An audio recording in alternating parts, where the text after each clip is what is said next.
What's up, Broncos country? Welcome back inside the UC Health Training Center for Tuesday's edition of Broncos Now. As always, I'm your host, Sydney Jones, and today was one of the hardest days in the NFL and also one of the most rewarding for some. Teams across the league had to trim down their rosters to 53 players. So let's take a look at the Broncos transactions as their initial 53-man roster is set. Wide receiver Brandon Johnson was placed on reserve, injured. The Broncos agreed to trade outside linebacker Malik Reed and a 2023 seventh-round draft pick to Pittsburgh in exchange for the Steelers' 2023 sixth-round draft pick. Quarterback Josh Johnson, defensive lineman Mike Purcell, and tight end Eric Tomlinson were all released. And defensive lineman McTalvin Agim, tackle Quinn Bailey, defensive lineman Jonathan Harris, cornerback Fayon Hicks, wide receiver Kendall Hinton, guard Zach Johnson, outside linebacker Jonathan Kongbo, inside linebacker Kanai Maga,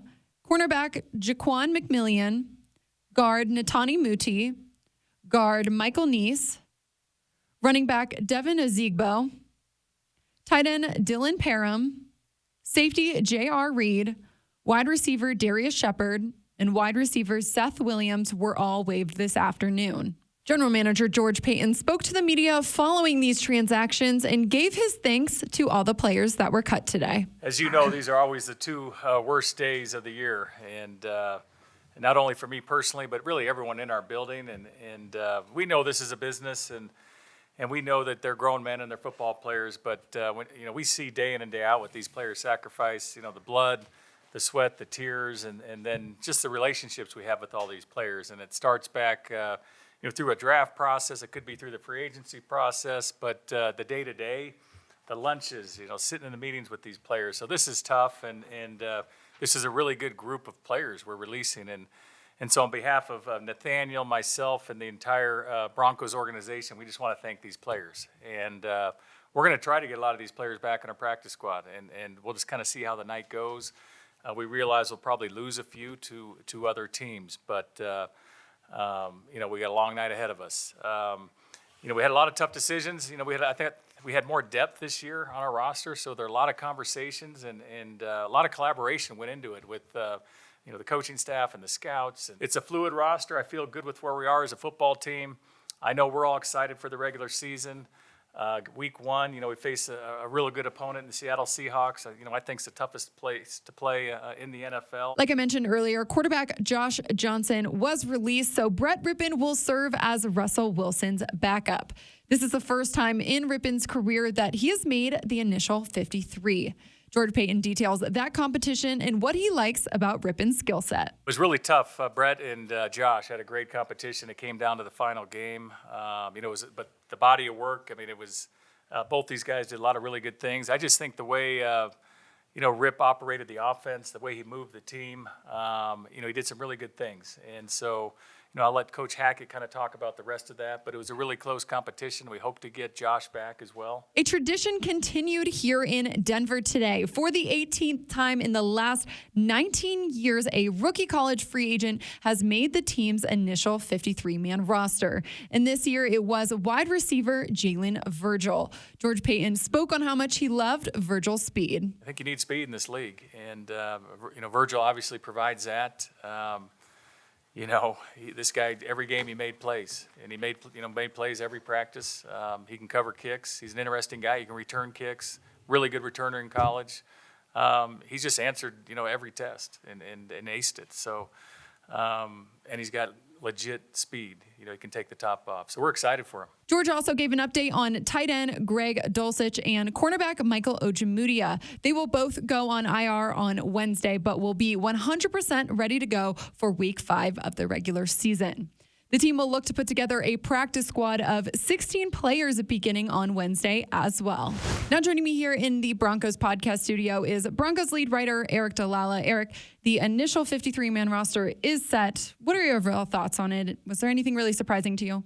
Well, I think just kind of some generic thoughts or overarching thoughts. I'm sure we'll go into some of the finer points, the details, but it's getting harder to make this team, which is what you want, I think. Obviously, it's George Paton's second year as general manager, and as he's putting this team together, you want each year for it to be more and more competitive. And so I think the depth is better. Obviously, you look at some roster spots or some roster groupings, and you think like outside linebacker, that's a group that from top to bottom is really, really stacked. And that led to Malik Reed getting traded to the Steelers today for kind of a late round pick swap. That was one of the things that stood out, was just that, for a guy like Malik, who has played as many snaps as he has here, who has played as well as he has, to kind of not to get squeezed out or there be a logjam there was interesting. And obviously the Broncos want to do right by him. They said they weren't going to send him to just any team, which if you're a player that's here now or thinking about coming here, you've got to like that the Broncos take care of their guys. That they did the same thing with Von Miller last year. So that stood out to me. And, we'll miss Malik, great guy. He is. But that's a position where you see it's just harder to make the football team. It's harder to have a contributing role. And I think if you look at some other spots, whether it's wide receiver or offensive line or safety, it's getting harder and harder to carve out roles on this team. We'll have to see what they do with the waiver wire and kind of what positions they might still address. But from top to bottom, I do think it's a better team. So that stands out. And then secondly, I think just the fact that they're ready to win now. I mean, George Payton talked about we had some other opportunities to make trades. Some teams were interested in our players, and they considered them. But at the end of the day, if you're not getting the right value, it's not worth it. And he went ahead and said, we want to win this year. We want to win right now.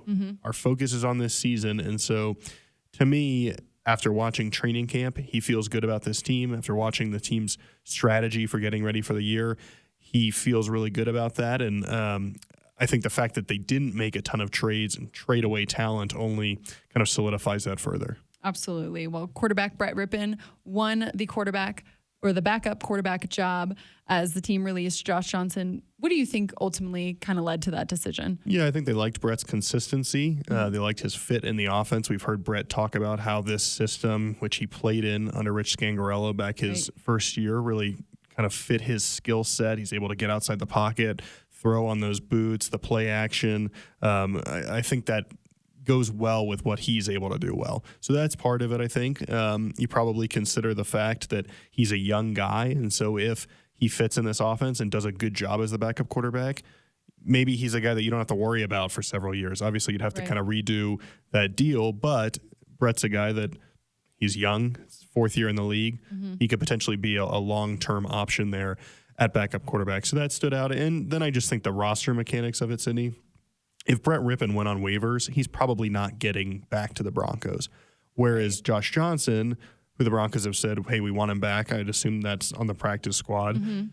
He is a vested veteran, and so he doesn't have to go through waivers. So he can choose and say, and, we'll see what Josh decides to do, but he could say, I'm coming back to Denver on your practice squad. Whereas if you did it backwards and said, we're going to keep Josh, you wouldn't be able to keep Brett probably. And so this is the best of both worlds scenario. If Russ has to come out for a few snaps in a game, looks like Brett's going to be the guy to go in. But it also gives the Broncos a chance that if Russell has to miss a full game, now they have a chance to use both Brett and Josh and make a decision between which guy do we want to start, who do we want to serve as the backup in this scenario. But again, I do want to say Brett earned this job. He didn't start off in the lead.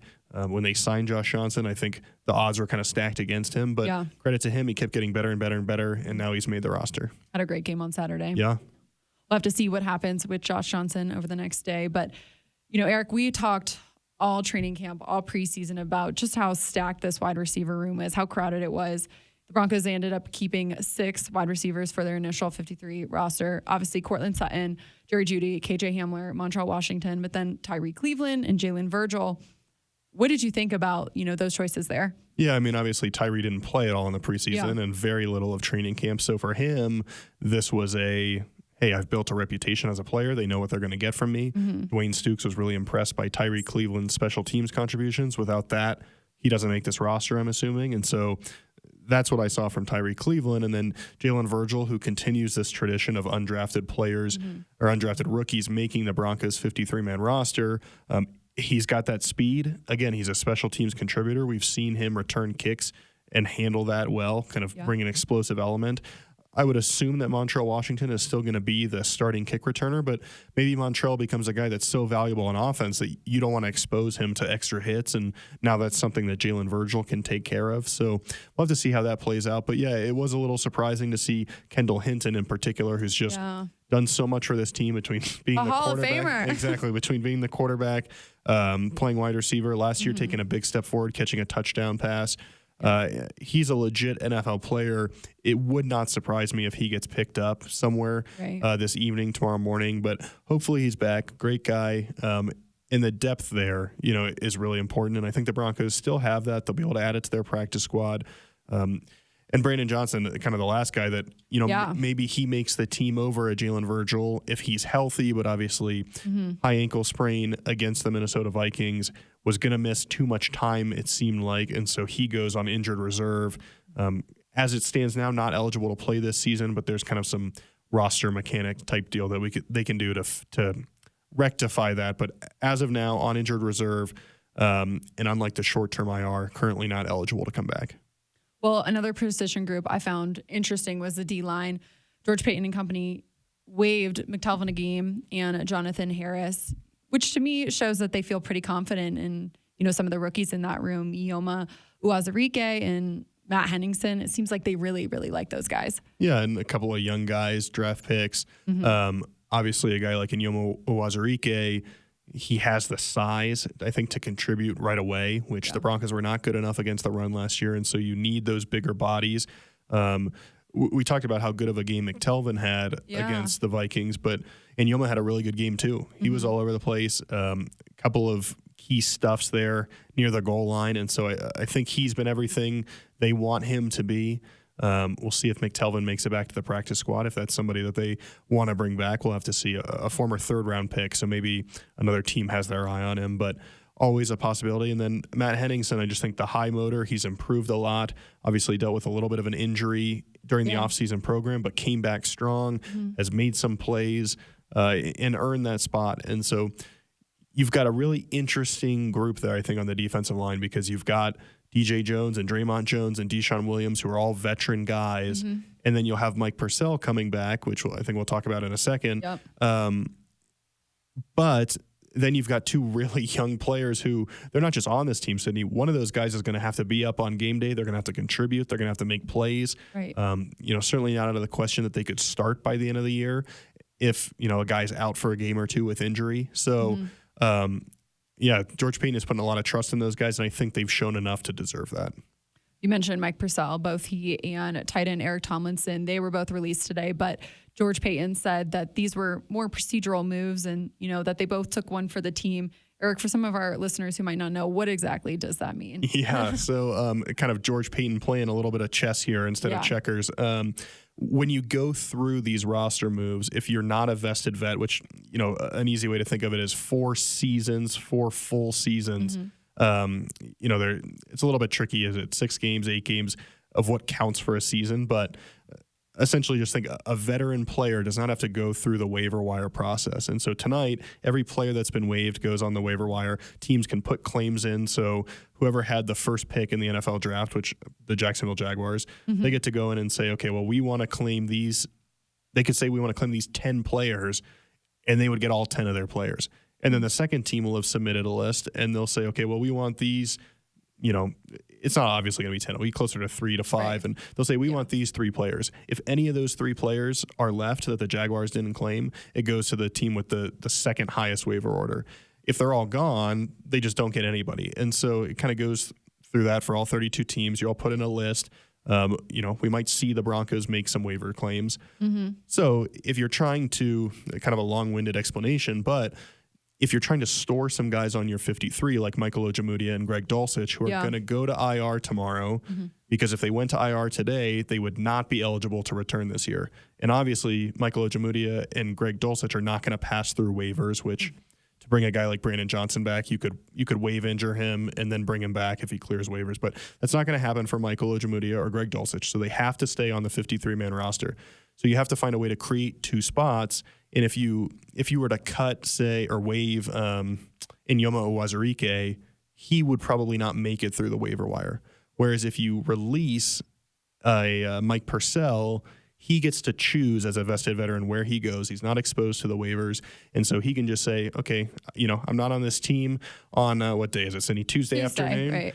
I'll be on this I'll be here team tomorrow. on Wednesday because it's his choice. He can decide what he wants to do. And so this doesn't mean that Mike Purcell and Eric Tomlinson are the 54th and 55th best players on this team. It just means that it's easy to release them and have them come back without losing other talent. And you're right, George Payton said, hey, they took one for the team here. It's not going to mess with their salary. It's not going to mess with anything else, but it's just a way to keep good players on your team. Yeah. Well, Eric, thank you for that explanation. Yeah, sorry, that was a lot, but it's very helpful. Kind of an interesting little intricate very situation. Yeah. Well, last one for you, Eric. 8 out of the Broncos' 9 2022 draft picks made this initial roster. That's pretty impressive. I think that just goes to show how hard George Payton and the rest of the scouts really work leading up to the draft. Yeah, and obviously you're inclined, I think, to give your draft picks a little bit of an extra chance, a little bit of an extra opportunity to show what they're worth. But I think what stands out to me about this draft class is that George Payton said, there's not a flashy player necessarily, and he kind of hinted that Dulcich could be that guy when he comes back. But you need to hit on these picks while you're with the Russell Wilson trade, you're not going to have the high first-round pick or the high second-round pick. You need to hit on these middle-round picks to really solidify the middle of your roster, the foundation. And so while you might not have a Pat Surtain that shows up from this class, you need a bunch of, like Josie Jewell is a really good example. He was a fourth-round pick back when he was drafted and has just been a really solid starter, a really solid contributor. And you need guys like that all over the roster. And so to me, the fact that 8 of these 9 guys made the team, it says, hey, we think these guys can be that group that helps form the foundation. Because the other thing, Sydney, and it hasn't happened yet, but as you get really good players, you got to pay your really good players, and so that makes drafting well only more important. Right. I think a good sign for the Broncos that they trust in these guys. Well, a lot to look out for over the next couple of days. Eric, appreciate your time and your insight always. Yeah, busy day. Very busy day. Well, that's all the time we have for today's episode, Broncos Country. Thanks so much for tuning in for another edition of Broncos Now. Make sure to meet me right back here on the Broncos Podcast Network and YouTube for the latest edition tomorrow evening. I'll see you all then.